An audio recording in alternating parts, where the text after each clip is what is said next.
바로 시작하겠습니다. 먼저 풀럼과 맨시티의 경기를 분석해 보도록 하겠습니다.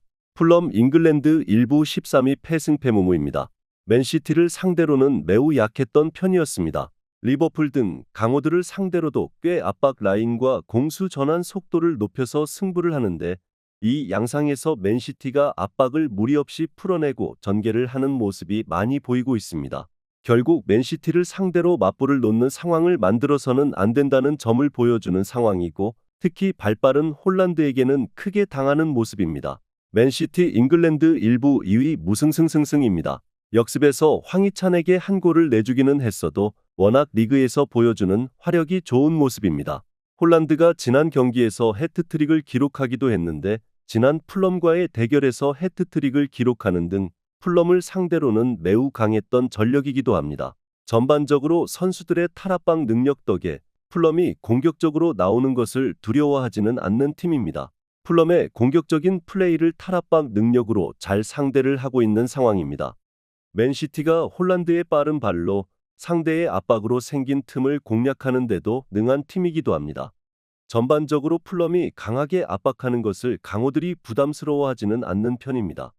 맨시티의 핸디캡 승리를 예상합니다. 다음은 본머스와 브렌트포드의 경기를 분석해 보도록 하겠습니다. 본머스 잉글랜드 1부 12 무패승승패입니다. 전반적으로 홈에서 중하위권을 상대하는 상황에서는 강합니다. 올 시즌 6위 아래 팀을 상대로는 울브스에게 1대2로 패한 것을 제외하면 홈에서는 무패입니다. 특히 데인마크와 압박 능력이 뛰어난 편이기 때문에 온더볼 역량이 떨어지는 팀들은 본머스를 상대하기 매우 어려워하는 편입니다. 특히 브렌트포드는 공을 잃어버리는 상황이 잦은 편이기도 합니다. 브렌트포드 잉글랜드 1부 15위 무승승패무입니다. 브렌트포드가 지난 시즌만큼의 단단함을 보여주는 상황은 아닙니다.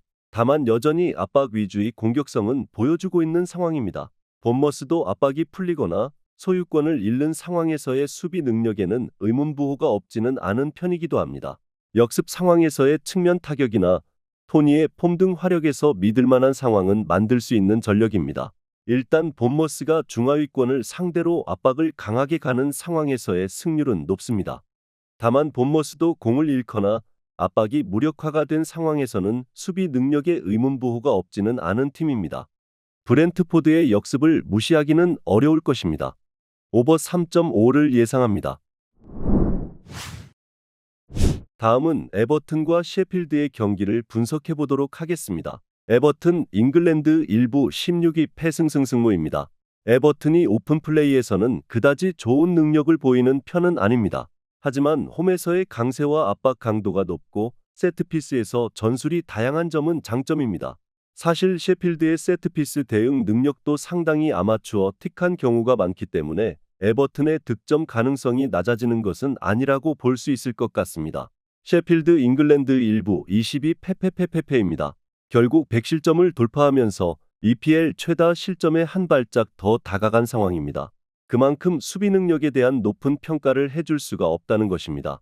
강등이 확정된 상황임에도 별다른 변화를 가져오지 못하고 있습니다. 물론 와일더 감독 초기에는 에버튼을 꽤 잘 상대한 전적이 있기는 하나 이미 와일더 감독의 전술은 EPL 내부에서 어느 정도 대응하는 모습이 있습니다. 세트피스에서도 셰필드의 수비가 너무 약합니다. 에버튼의 주요 플랜인 세트피스도 상당히 잘 통할 수 있을 것으로 보고 있는 상태입니다.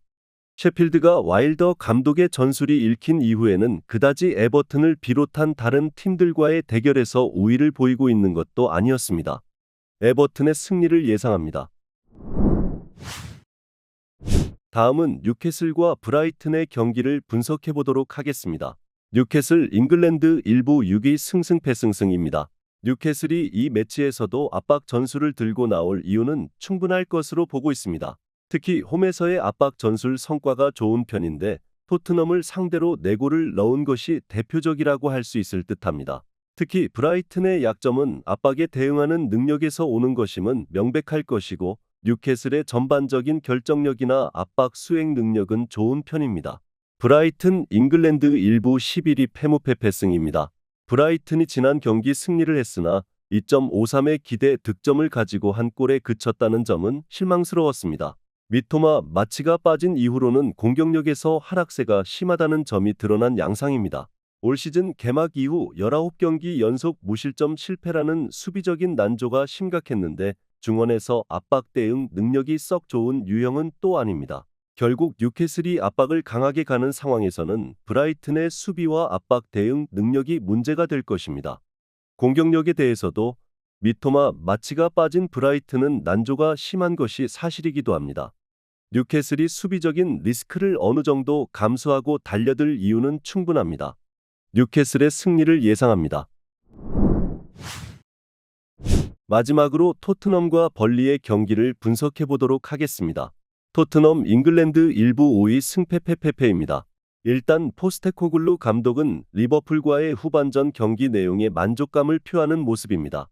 다만 전반전에는 상대에게 상당히 공략을 당하는 모습이었고 사실 후반전 내용도 풀백들이 측면 공간을 너무 내주는 문제로 인해서 리스크가 상당히 큰 전술이었습니다. 벌리가 전방 압박에 약하다고는 하지만 토트넘이 약체들에게 발목을 잡히기 좋은 세트피스와 측면 공간 약점이 너무 강하다는 점이 문제입니다. 벌리 잉글랜드 1부 19위 패무승무패입니다. 뉴캐슬에게 1대4로 패배했습니다. 뉴캐슬이 원정에서도 매우 공격적으로 플레이를 하자 벌리의 수비진이 상당히 대응력이 떨어지는 모습입니다. 하지만 맨유를 상대로도 역습으로 많은 슈팅을 기록하는 등 어느 정도 측면에서의 공격이 살아나면 강호들과의 난전 상황을 만들 수 있는 기대 정도는 할 수 있긴 합니다. 뉴캐슬전에서도 슈팅 개수는 17개로 많은 편이었습니다. 기본적으로 체급이나 압박 능력에서는 토트넘이 앞섭니다. 세트피스에서의 난조와 측면 공간을 크게 내주는 특성상 토트넘이 벌리를 상대로도 수비적으로 위기를 맞지 않으리라는 보장은 없습니다. 포스테코글루 감독의 전술 자체가 수비가 불안할 수밖에 없는 구조입니다. 오버 3.5를 예상합니다. 영상에서 알려드리는 내용들은 모두 1차 분석 내용들이며 2차 분석과 최종 조합픽은 영상 하단 고정 댓글 링크로 문의 주시면 안내 도와드리도록 하겠습니다. 시청해주셔서 감사합니다.